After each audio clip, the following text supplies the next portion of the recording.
Ay, magandang gabi ho mga friend. Medyo ginabi. Maghapon ho akong nakabantay sa nangyayari sa Quiapo. Dito sa television, yung translasyon, grabe. Mas marami na naman ho ngayon, kaya lang ang problema. Puro kabataan na halos yung iba. At yun nga ho, marami ho ang sinamampalad, yung mga nadisgrasya, lahat. Mga hinay blood, lahat. Sabi ko naman, di ba? Pag wag na ho kayo, pag hindi kayo physically fit para dyan, di ba? Sinabi ko na kahapon eh. Kasi talaga hong napakahirap. Oo. Tsaka iba na ho ngayon, hindi gaya nung panahon namin. Na hindi naman ho ganyang kagulo. Oo. Ang Nazareno po noon wala hong mga ganyan salamin. Nakalpatong lang po siya sa dalawang kahoy na mahaba at doon yung pinapasan. Hindi nga ako umaabot doon, hanggang lubid lang ako nung mga panahon na yun. Masyado. Tsaka, sobrang pero gaya ng sinasabi, lahat po yan, may mga dasal po sila, may mga panalangin po sila hinihiling sa Poong Jesus Nazareno. At yung mga iba ho, lahat po halos dyan, may mga kahilingan na ho na napagbigyan. Oo. Gaya ko, marami na ho akong nahingi dyan. Pero hindi man ho parati. Oo. Mga pamilya ho namin, oo. Kung ikikwento ko sa inyo, mahaba.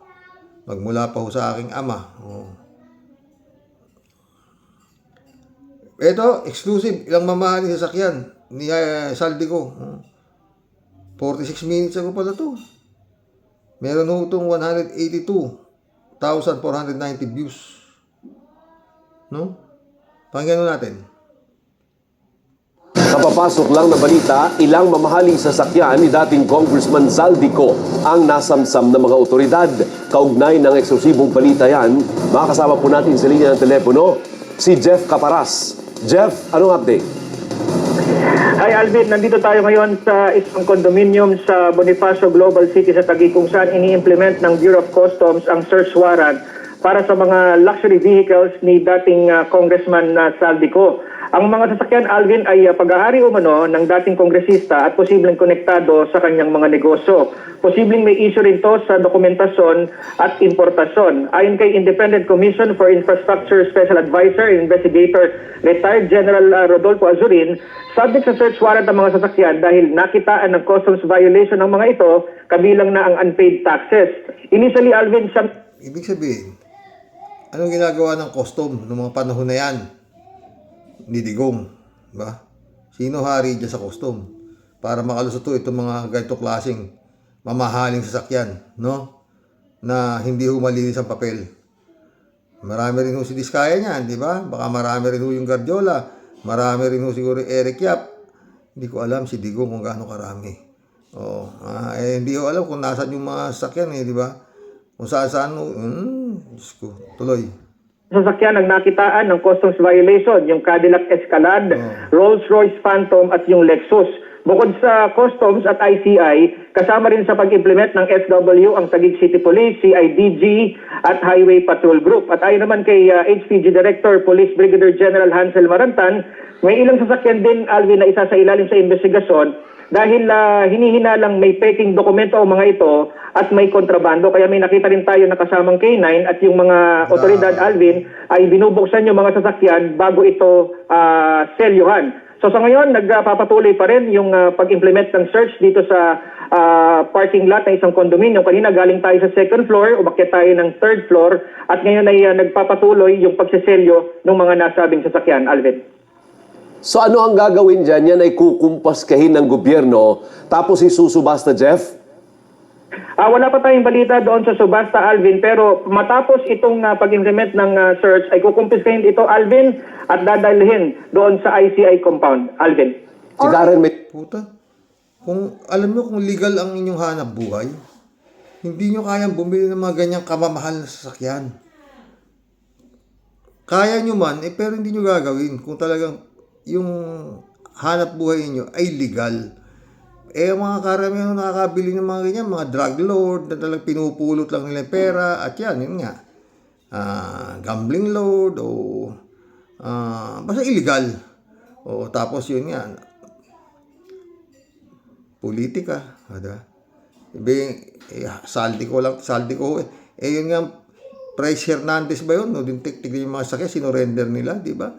Puro mga ano talaga nung panahon ni Digong, grabe.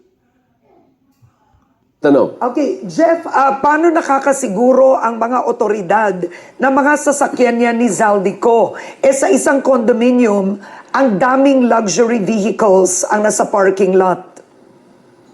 Karen, base dun sa dokumento na hawak natin, nakapangalan ito doon sa ilang mga kumpanya ni Zaldico at yung ilan ay nakapangalan mismo sa kongresista at yung ilan ay doon din sa mga sandali lang Karen, at tinitingnan natin yung listahan. Ayun, doon sa kanyang sa Sunwest Construction and Development Corporation na kapangalan yung isang Lexus. At kasama rin sa search Karen, yung I believe ay abogado ni dating congressman ko, Karen. Magkano total niyan, Jeff? At saka Jeff, ilan ang mga luxury vehicles? 9 na. 9. Yes, Karen. 17 ito, initially nasa listahan 17? itong customs na nakuha natin. Pero 9 out of 17 so far yung nakitaan ng customs violation, Karen. Magkano halaga? Wala pa tayong idea, Alvin, hindi ko pa naitatanong yung halaga, pero last time na nakasama tayo sa operasyon ng Bureau of Customs, yung isang Rolls-Royce Cullinan, pero ito kasi Rolls-Royce Phantom ito, hindi ako familiar sa preso, pero yung Rolls-Royce sa Cullinan, nagkakahalaga ng nasa 200 million iyon, Alvin. Oo. Karen. Pero yung road, Puta na, 200 million, isang sasakyan, anak ng puta, grabe, no? At saka karamihan ho rito, ng mga, i-convert na ho nila, ginawang bulletproof na ho yung mga sasakyan na yan. Oo. Grabe, no? so isa lang yun. Marami pang iba. May Porsche ba? May nakita tayong Ferrari, Alvin, at may nakita rin tayo na Cadillac. May Cadillac. Oo. Alam mo, Jeff, ang nakakagulat ay ilang buwan nang wala sa Pilipinas si Zaldico. Ang tagal na niyang nagtatago at nakakagulat na ni walang isa sa mga tauhan niya, kapamilya niya, ang nagtanggal ng mga sasakyan. Itong ang sa initial na sa base sa source natin, Karen, kasi nakita rin natin yung Rolls-Royce ay nasa pinakasulok ng parking lot at in fact pundido pa nga yung bumbilya nung inimplement ng otoridad yung search warrant. So talagang masasabi nating tinago talaga dahil nasa pinakasulok yung Rolls-Royce, Karen. Pero yung unit niya nandyan. Tapos, yan yung mga kinuha niyang parking, Jeff. Ikukumpirma pa natin yan, Alvin, pero ang sinasabi ng ating mga source ay itinago ito dito. Quote-unquote, itinago ito dito sa condominium na ito. Okay. Ikukumpirma pa natin, Alvin, kung meron siyang unit dito sa nasabing condominium. Pero Jeff, isang tanong lang, no? Nasa BGC ka ngayon. Correct, BGC. Anong condominium to? Ito ba ang, ano ba to? Shangri-La Residences? Nasaan ka ba? Kung ang patungkol, Karen, kung doon sa dati, doon sa talagang nauna nang sinerch ng CIDG, ibang condominium ito, Karen, mga few blocks away from that condominium. Ayun, no? Kasi tinitrace kung may unit sa dyan o Talaga, pera ho ng bayan yan. Mga pinambili yan, sigurado. Para bumili ka na 200 million sa putang ano. Anong klaseng kayamanan meron itong Zaldico? Ha? Mga aso lang nila Digong to nung araw, di ba? Tapos sali ni Digong 37 million, si Saya di 88 million. Puta pa, paano naman yun? Ha? Talagang dapat tong ni His Excellency talagang nako, unahin mo yung mga bataan to. Si Senator Trillanes talaga talagang dapat ang tutok, sabi nga ni Senator Trillanes. Sa Duterte muna, tsaka na yung mga yan. Diyan yung kumbaga sa mga bishop lang mga yan kumbaga sa chess yung hari, ang ninyo yung hari, nakakulong yung hari, yung mga anak ng hari, na, may kaibigan siya na may unit dyan na ginamit niya sa parking. Pwede ganun, di ba? Yun yung aalamin natin na Alvin, kasi kumukuha tayo ng detalye. In fact, nahatak lang natin si General Azurin at si General Marantan sa pag kumuha tayo ng initial na detalye. Pero matapos siguro itong pag-implement ng search warrant ay mas malilinawan tayo patungkol sa kung sino ang may-ari ng condominium, ng mga parking lot na nandito. Kasi Yun nga. nasa 15 na sasakyan ito eh. Tapos iba-iba sila magkakahiwalay. Meron sa second floor, meron din sa third floor. Alvin Karen. Okay, isang tanong na lang, ito ba nila yan ngayong gabi or iiwan dyan? Yung mga susi, Karen, nakita natin kanina ay ibinigay sa mga, I believe, tauhan ng CIDG. So, ida-drive ito papunta ng ICI compound. Nagbigay ng susi. Ano daw? Sino nagbigay ng susi? Saan Ayun yung pumunta? alamin para natin, Bernadette. Oo. Sige. Kung paano. Ano pa, hindi pa ganun ka detalyado. Pero maraming salamat, Jeff. Exclusive ni Yan. Jeff Oo. Caparasian. Maraming salamat si Ito po yung Guardiola. Oh. Che, matapos ang pambubuli ni Leandro Leviste sa kapwa niya kongresistang si Edwin Guardiola, inihayag na ng AMLAC na nanigas na sa freezer ng 1,100, 73 bank accounts na naideklarang pinagsamang pagmamayari ni Guardiola at ng kanyang mga contracting firms.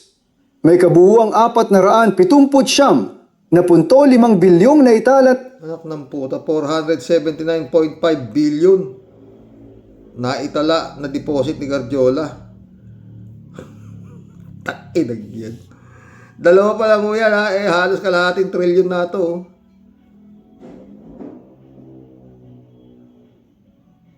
Tak ng pating. Gaano kayaman ng Duterte? deposits at withdrawals mula 2,010 hanggang 2,020. Mula 2010, 2010 hanggang ngayon. Oh. Utang. Tuloy-tuloy eh, no? Kung di pa marami talagang pera ng Pilipinas. Hindi ho mahirap ang Pilipinas. Sobrang dami ng kwarta na pinakikinabangan lang ng iilang mga mga politiko to. Aba, mas matindi pa sa mga diskaya ang kurakot na ito. Calling, Ma'am Cara, pakisunod mo na nga sa wishlist mo yarn. Eto na. Grabe no mga pre. Tapos may maririnig kang ganito. Alala niyo po. Actually, yung listahan ng bank account na yan, bank accounts, madami yan eh, di ba? Noong, kasi 2016 na nilabas, oo. Hanggang ngayon may file ako niyan kasi nung lumabas yan, isa-isa ko pinuntahan lahat ng bangko. At tinanong ko sila isa-isa sa mga nakapangalan sa akin at yung mga accounts. Meron talagang mga accounts doon na hindi alam ng bangko, hindi ko rin alam, pero nandoon siya sa listahan. So,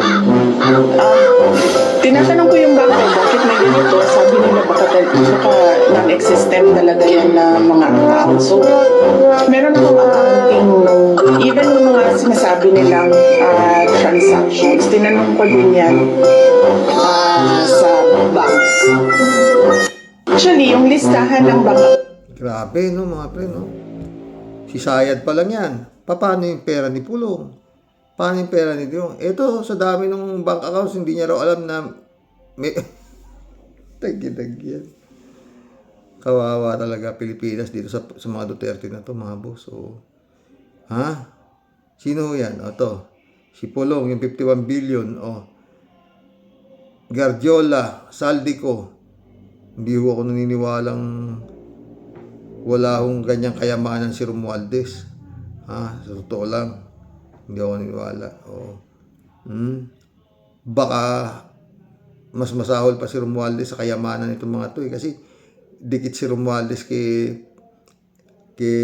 PBBM eh, di ba? Eric Yap pa. Sino pa? Ang dami. No, talagang kawawang Pilipinas, totoo. Grabe no mga friend. Walang sawa sa pera itong mga to. Oo.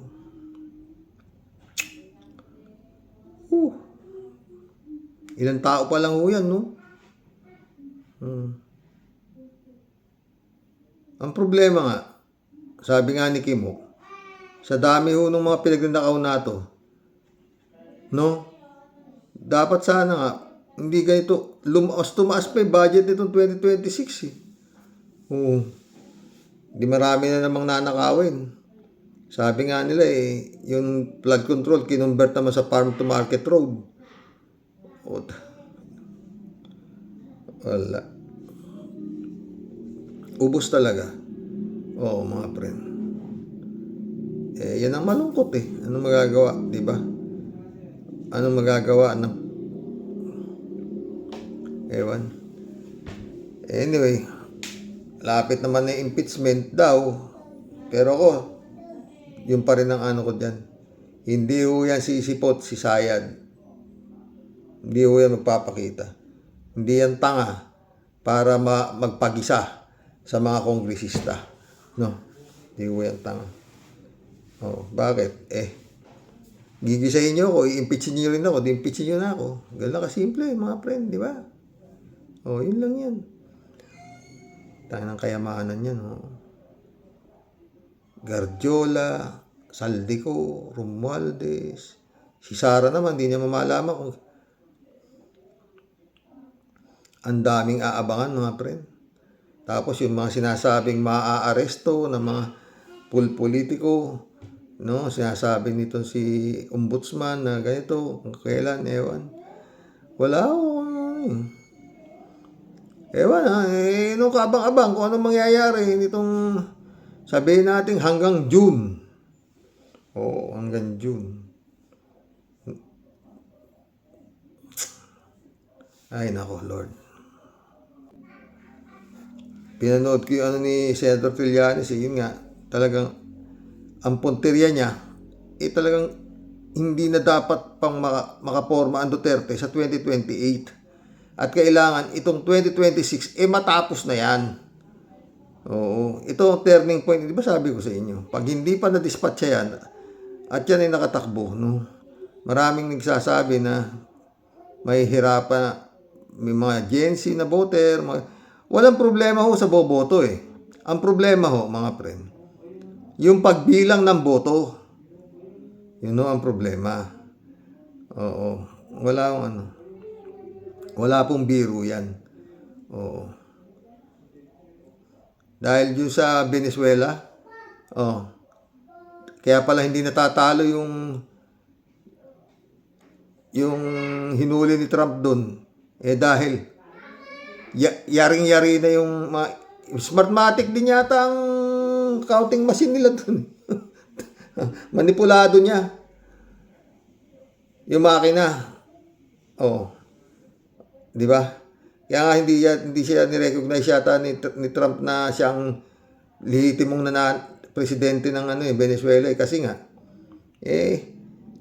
alam na kung gaano ginagarapal tsaka yun nga drug lord din yung presidente nila doon, di ba? Wala. Tsaka yun nga, tignan mo. Sabi nga ni Senator Trillanes, no? Ipin mo, pag hindi pa na-dispatch yan ito 2026, mahihirapan na. Kasi filing of candidacy na sa 2027, di ba? Pag tinanggap, pag nakapag-file ng candidacy yan, tapos na ang eleksyon. Iniwala kayo, mga friend. Tama. Ako, hindi na si panta ako dyan. Kasi nga, wala naman sa dami ng kasong nakasampa dyan kay Sayad. Tapos makakatakbo. Di parang sinabi na natin na inutil itong gobyerno ni Marcos. Di ba? Bakit? Sa kataw-takot yung dinaanan na lumusot, nakapag-file ng candidacy. Inimpeach ng kamera. Tapos ngayon, eto na naman, i-impeach na. Anak na. Wala ko talaga Tsaka yung pinail na kaso ni Senator Trillanes, kila Pulong, kila Manscarpio, wala mga friend. Hindi umuusad eh. Hindi wala. Yung si Atong Ang, tsaka yung mga galawin niyang kapulisan na malapit na rin warrant of arrest. Wala naman i-aarestuhin yata. Yeah. Ay, nako mga boss. Kaya yan ang kaabang-abang nito 2026.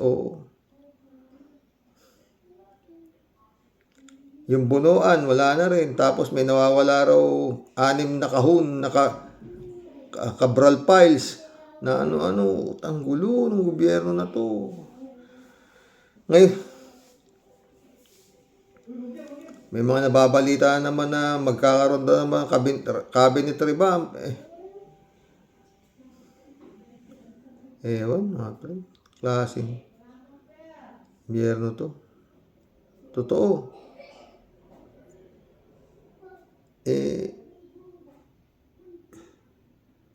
Sa dami ng sa bagay, mabait nga si Bongbong dahil nakapagbatikos ng batikos lahat ng klaseng batikos inaabot niya. Nung panahon ni Digong, puta na, walang pwedeng bumatikos. Kagaya ng COA, di ba? Sabi niya, na-report ng COA yan, ano ba yung COA? Ilaglag na sa hagdan yan. Di wala nang tangin ng mga ganun eh. Oo, di ba?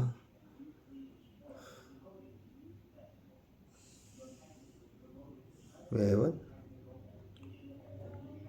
Sanggulo itong mantakin may mga congressman, Gardiola, Eric Yap, puta, pinris yung mga ari-arian, billion, almost trillion eh. Oh, wala pa yung mga engineer. Si Bunuan, paano ba't hindi iniimbestiga yung kayamanan ni Bunuan? Di ba? Utay Cabral, 20 billion daw ang pera. Anak ng puta, ano na yan? 20 billion. Tagi. Yung Guardiola naman, puta, 450 mahigit billion. Yung sa bank account, puta. Ano na yan? Kalungkot-lungkot, no, mga pre. Ay, Panginoon. Mag-collab na tayo. Talagang itong 2026 na to, grabe ho ito. Kaya sabi ko, taguan po pa to sa mga ngawalang mga ano na yan. Warrant of arrest. Pagdating ng labas ng warrant of arrest, wala na yung i-arrestuhin. Di ba? Buti nga yung Diskaya, wala siyang tataguan si Diskaya. Kaya, wala siya. Tsaka yung Diskaya, mga friend. Ito na sa akin, hula ko lang. Kaya ako sumurrender na yan. Baka mga nipabuhay niyan. Kung pupunta sila, magtatago sila, baka hindi na sila lumitaw. Tuluyan na silang itago. Dahil baka mangumpisal pa sila di ba? Kaya baka may nakapagpayo dyan, sumuko ka na. Mas mabuti nandun na kayo sa kamay ng kapulisan kaysa kakalat-kalat kayo. Marami silang alam yan eh. Yung mga Diskaya na yan, di ba? Tinuro na nga, nagtuturo na nga, di ba? Nagtuturo na. Nagtuturo na, di ba? Kaya yung iba, sila Bernardo, humihingi sila ng witness protection para maano sila sa witness protection yung pamilya nila. Dahil nagturo na yung Bernardo eh. Di ba? Sindikato ho yan eh. Yung flood control na yan na DPWH na, sinindikato nila yan eh. Di ba? Involved ho mga kongresista, senador, di ba? Sindikato. Di ba? Sinabi naman ni Diskaya, di ba? Kung di naman ho kami magbibigay, hindi naman ho kami makakakuha ng kontrata. Ita mo? Kaya yan eh. Kaya lumitaw na talaga, buti pang nandun sila sa kamay ng batas kaysa kakalat-kalat sila na nagtatago. Baka tuluyan na silang itago. Diba? Mag-collab na tayo mga friend. Kalat ni, shout out.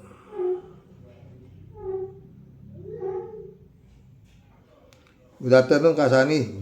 Kasani. Birahin mo ang mga nganga na yan. Wag mo silang tigilan. God bless your family. God bless Kalatni. Kalatni ulit. Wala naman talagang bilang ang mga katulisan natin. Otro ding mga kurap, bayaran, at halang ang bituka ng mga putragis na katulisan na yan. Tayo dyan. Hanggang nakatsinelas lang ang kaya nila, pero pag nakasapatos ay bahag na ang buntot ng mga putragis na yan.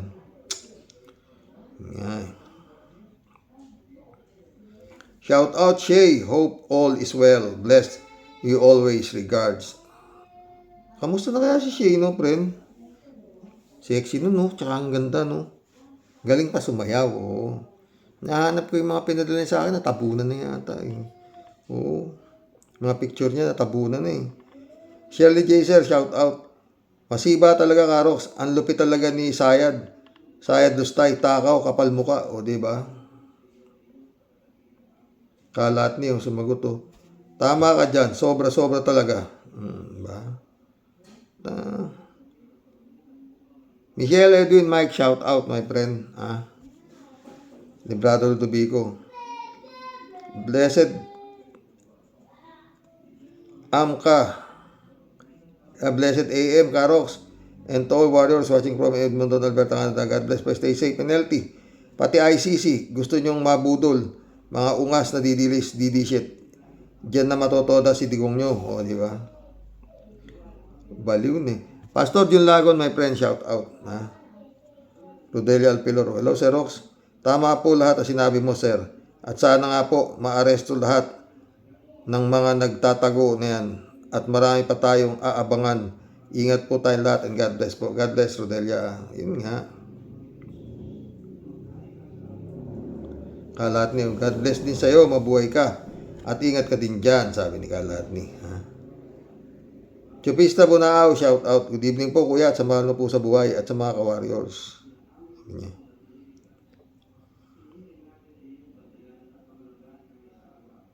Rodelia ulit, oh.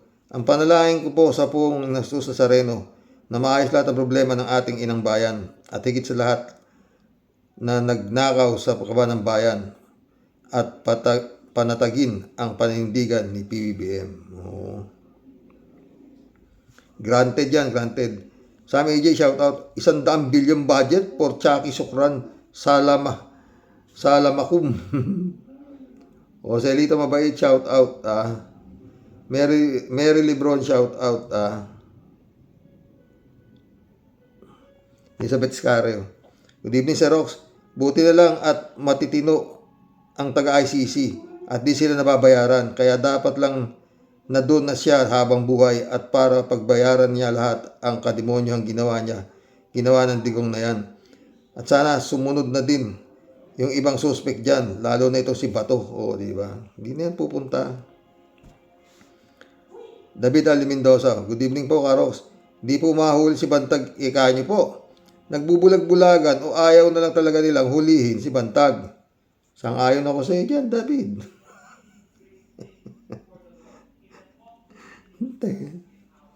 David ulit, Karox. Di po magre-resign niya si Bato. Sarap buhay niya.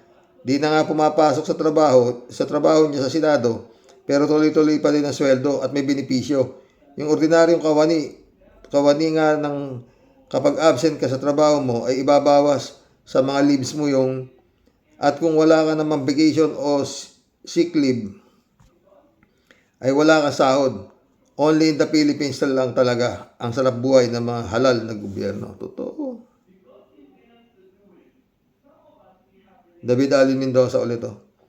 Karox, nabalitaan niyo po yung mga nawawalang kahon-kahon na dokumento ni dating Yusek Cabral na magpapatunay na sumusunod lang daw siya sa nag-uutos sa kanya ayon sa kanyang abugaga. Medyo tumaas po ang BP ko nang narinig ko ang paliwanag ang balitang yun, kaya inilipat ko po agad ang channel. Napag-uutosan lang daw siya eh. Sino uutuin nila? Sumusunod lang daw po sa mga nag-uutos pero bilyon-bilyon na salapi. Nabili pa nga ni Cabral yung Holiday Inn Hotel. Ngayon ay Icon Hotel. Natapos sa sabihin, biktima naman siya. Hoy, abugaga, tell it to the Marines. Yung mga pinagsasabi mo. O di kaya ay ikwento mo sa pagong at baka sakaling may makinig sa inyo. Totoo. Tsaka ang pera nga raw, 20 billion po. Tangina, ano ba yan? John Dimango, shout out my friend. Philippine justice is a lost cause. Mga opisyal ng gobyerno, nauna ang ngaw-ngaw na kesyo may kakasuhan pero wala namang nangyayari. Dinadaan sa patagalan ng kaso hanggang sa hihina at pag malamig na, hindi na masyadong pag-uusapan. Lahat na ito dahil sa institutional and Policy Reform na laging sinasabi ni Prof. Cielo Magno na walang ipinatutupad ng gobyerno. Totoo yan dyan. Friend Shelvin Sapeda, shout out. Christian Sen, July 7, Alcantara. Annalisa Polinar, shout out mga friend ha. Sa ability ni Friend Shelvin. No? Impong Basyang, Team Tia Deli po. Muli po ay nakikihataw, tumabati po ng mingiti sa iyo, Sir Rox, at sa buong Team Rocky Warriors the Great. Halo-halong kalamay, ubi, ulit ang usapang barangay po natin ngayon, Sir Rox. Totoo. Basta ako po, ang masasabi ko po, Sir Rox, hanggat ang mga pinutukan po ng lintik na may mga anay at surot na yan, patuloy pong nakakawala at patuloy lang po na pag-alagala dyan po sa atin. Nako wag na po tayong umasa, Sir Rox. Ang bayan po natin Pilipinas magkakaroon po ng katahimikan. Wala talaga. At yun nga lang po ang masaklap, Sir Rox, na kung sino pa po yung mga perwisyo at salot sa bayan, sila pa po yung ubod ng aangas at talaga pong grabe po ang kakapal ng mga pagmumuka. At puro po baligtad na sikmura at wala po talagang pakialam sa mundo. Totoo yan. Yan po ang ating sobrang kahangahangang katangian po natin sa buong mundo, Sir Rox. Ang mas makapal po ang pagmumuka at pagiging pusakal na kriminal at magnanakaw, siya po pong sinasamba at niluluhuran at dinadakila ng mga katulad po nilang baligtad din po ang utak. Totoo yan, Tide. Naku Madam Chucky, kailan ka ba talaga magugunaw sa mundo? Pati mga alipores at pamilya ninyo na sobrang naging salot at nagpahirap sa ating kababayan at sa bansang Pilipinas. Siguro, Sir Rox, sa palagi ko po, si Muning sobra ng overwhelmed at talagang napapakamot na lang sa ulo. Totoo yan, ba anong nangyayari? Sa sobrang mga kasuka-suka pong naghahanap sa atin, kakaunti lang po ang natitira niyang oras para ayusin po ang sandamakmak pong nabubulok na basura sa kanyang paligid. Totoo. At sa kanya pong harapan, sa sobrang niya pong kabaitan, siya po literal na ginahasa at pinagsasamantalahan ng kanya pong mga appointees na akala niya po siguro magdadala po sa kanya sa tuktok ng tuktok ng malasakit at tulong at gabay, pero lahat pong inalagaan niya pong ahas, siya po ang tinuklaw sa kanya ngayon at nagtulak po sa kanya ngayon pumunta sa gilid ng bangin. Magkakaroon po siya siguro kahit konting silay ng pag-asa, si Rox, kapag ito pong aming si Mr. Blackjack at mag-brother na John Lloyd at Cavite chapter hindi sumemplang at mabisaklat sa kanila pong mga walang katapusang at walang kamatayang pangako. Dito po natin masusubok sa Rox, dito po sa dalawang natitira niya pong pamato at reserba. Kung siya po ba talagang aalagwa, o sa kangkungan din po siya pupulutin. Sa nakikita ko pong puro paandar at puro parang kwentong barberong padikat lang po palagi, Sir Rox. Puro kuda, kulang sa aksyon at gawa, Sir Kuting. Oras na para ikaw po ay magising at mag-isip-isip kung sino po talaga sa mga alaga mong ahas ang dapat na po ibili ng patiwarik at balatan po ng buhay. Sobra na pong nakakasuka. Huwag ka na pong lelembot-lembot, Dear Muning. Kamay na bakal na po talaga at linaw ng pag-iisip. Huwag ka pong masyadong kampante sa paniniwala at pangutos sa iyo ng mga hawi boys at mga chiwari-wari pong mga alagang puro bubutleteng laot. Puro po mga walang silbi, mga buwisit, mga leche, kinam. Marilo Pabianak, shout out. Good morning po muli tayo at sa mga ka-warriors.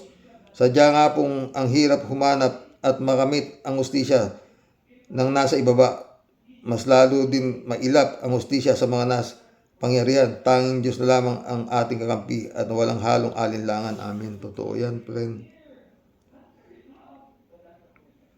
3J show ulit to. Tawa-tawa, Xerox. Sabi nga sa English, you can run but you can't hide. But you cannot hide. Sige lang, takbo lang siya ng kung saan sila makakapagtago. Kaso may tinatawag tayong intel. Intel? Ba't di pa nahuhuli si Bantag kung may intel? Kung si Manduro ng Venezuela nahuli, yan pang sila Bato at iba pa? Si Trump ang tumabaho dun. Hindi naman sa hindi alam ng ating gobyerno kung saan nagtatago ang mga ito.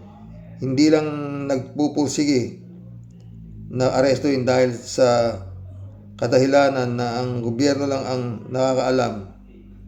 Basta may tamang oras para mahuli ang mga yan. Ganon? Kailan kaya yung oras na yun, friend? Ha? 3J show po dito. Xerox, kandara pa ng mga DDS. Di na nila malaman ang gagawin. Merong one time, big time. Itong si Sabit Singson. Meron din atang binabalak itong si Defensor. Ano ba yan? Litong-lito na sila. Kasi nga naman sa PEB may awa si Lord, isasampa uli ang impeachment ni Sara.